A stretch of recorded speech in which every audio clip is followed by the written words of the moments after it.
Funny and original, but maybe a bit too naive. Akshay, Kumar and Paresh Rawal weave a sweet and funny tale as God and devotee, taking on the subject of organized religion in its current form.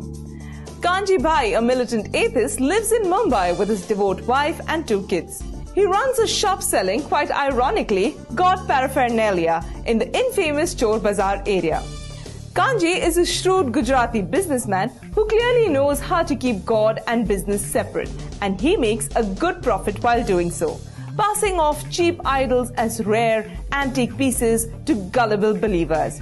Kanji not only does not believe in God, but even taunts others and attacks their blind belief with a sharp tongue and cruel wit. His wife is very troubled because of this. After a few repeated instances of Kanji Bhai going against God, a tragedy strikes. In an earthquake, Kanji's shop is the only one that collapses in the whole Chor Bazaar area. His wife and neighbors blame him for invoking the wrath of God, but he won't have any of it. And when the insurance companies refuse to cover the losses, calling it an act of God, which does not grant any insurance coverage, Kanji decides to take on all the gods in the country. He sues the backsides of all the militant and fake godmen in the nation and fights his court case alone until there is help from unknown quarters. Lord Krishna takes the avatar of a bike-gunning and sharply dressed Akshay Kumar, who enters Kanji's life and guides him in a charmingly irritating manner. The movie, although not some great rip tickler, is entertaining and funny and has its moments kind of like Indian sitcoms. The movie is commendable for entering a sensitive territory.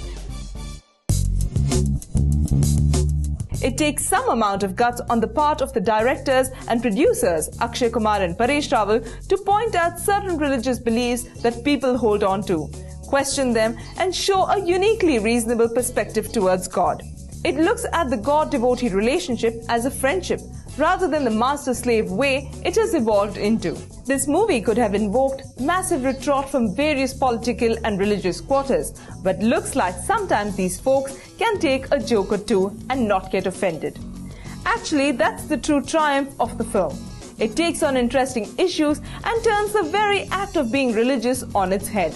It tries to show a mirror to the society when it comes to the various radical and fanatical forms of worship and religion. It tells us how religion has become a business.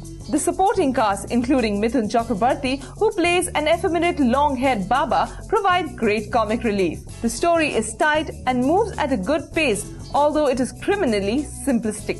It often falls into the trap of being a tad preachy and message-oriented. Sonakshi's item number, as Paresh Rawal had admitted in a recent interview, is infuriatingly uninspiring and borders on pathetic. Even Prabhudeva couldn't help. Item numbers are meant to be sexy, not sloppy and lazy, and Go Govinda is just that. It is the film's weakest point. Overall, it's a clean movie that can be enjoyed by the entire family. It is funny, has a message which, although it tries to rub it in too hard, works. What also saves OMG is that it is not too Bruce Almighty inspired, but is an honest adaptation of a Gujarati play. Watch it for performances by the supporting cast, especially Mithun Chakraborty and Paresh Rawal, 2 veteran actors at the peak of their crafts.